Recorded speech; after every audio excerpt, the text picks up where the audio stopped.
You never planned to become a priest. You didn't even believe in God. But when the bank started asking too many questions about your cash flow, you realized the one institution nobody dares to audit is the church. So here you are, standing in a donated clerical collar, about to run the most profitable money laundering operation in the city. Your real name doesn't matter anymore.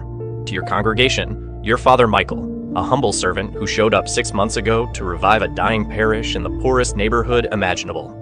The church was perfect, crumbling walls, a leaky roof, and exactly 4 elderly parishioners who showed up on Sundays. The diocese was so desperate they didn't even run a proper background check. They just handed you the keys and prayed you'd work a miracle. You did, just not the kind they were hoping for. The operation is elegant in its simplicity. Drug dealers, human traffickers, and gun runners can't exactly deposit duffel bags of cash at Chase Bank without triggering a federal investigation. But a church receiving generous donations from its devoted flock?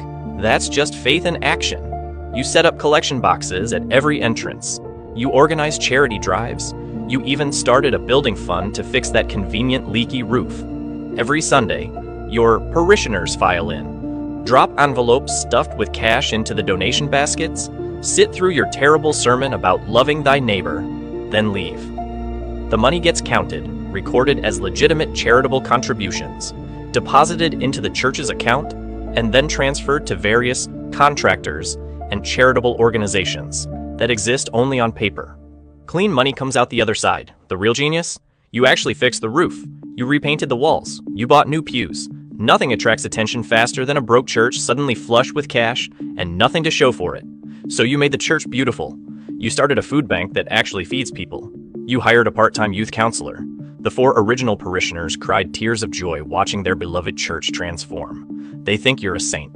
The irony keeps you awake some nights. Your first major client walked in on a Tuesday. He introduced himself as Ramon, though you knew exactly who he was. A mid-level cartel operator moving product through the Port District. He sat in your office, looked you dead in the eye, and slid an envelope across the desk containing $50,000. He didn't threaten you, didn't need to. He simply asked if you were the kind of priest who understood that God works in mysterious ways.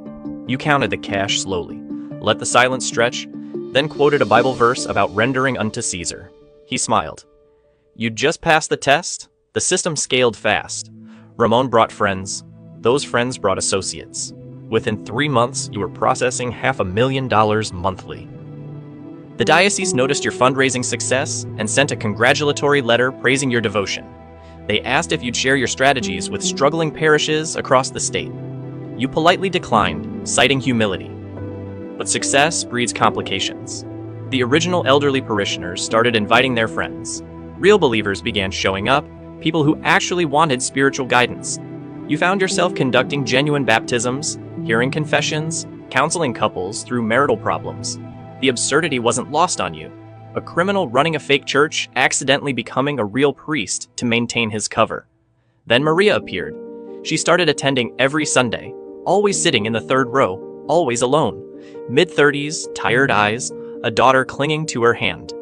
After Mass one morning, she approached you with tears streaming down her face.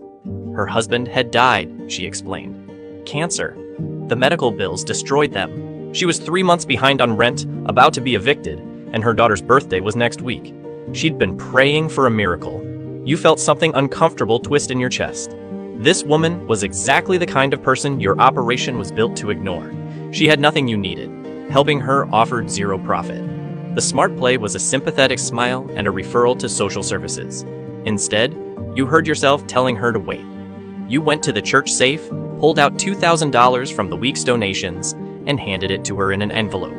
You told her it was from the Emergency Assistance Fund. She collapsed into sobs, calling you an angel sent from heaven. That night, Ramon showed up unannounced at your residence behind the church. He'd heard about your charitable donation. He wasn't pleased. He reminded you that the money flowing through your church wasn't actually yours to distribute. Every dollar had an owner, and those owners didn't appreciate freelance philanthropy. He didn't threaten violence, but his message was clear. Your job was to clean money, not redistribute it. Stay in your lane or find yourself in a confessional that doubled as a coffin. You apologized, assured him it wouldn't happen again. He left satisfied, but something had shifted.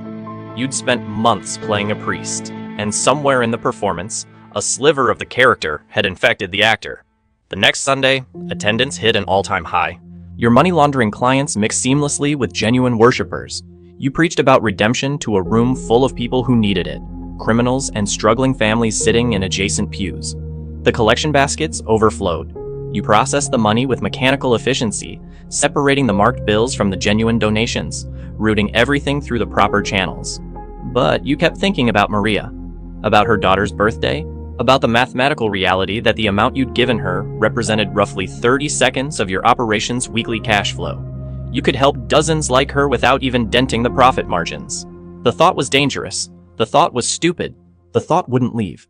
Wednesday afternoon, a black sedan pulled up outside the church.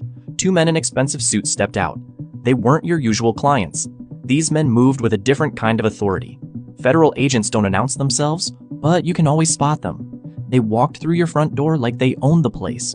You stood from your desk and met them in the sanctuary. They introduced themselves with badge flips so quick you barely caught the names. FBI, Financial Crimes Division. They'd been investigating irregularities in your church's financial records. Donation patterns that didn't match typical nonprofit behavior. Large cash deposits with no corresponding donor documentation.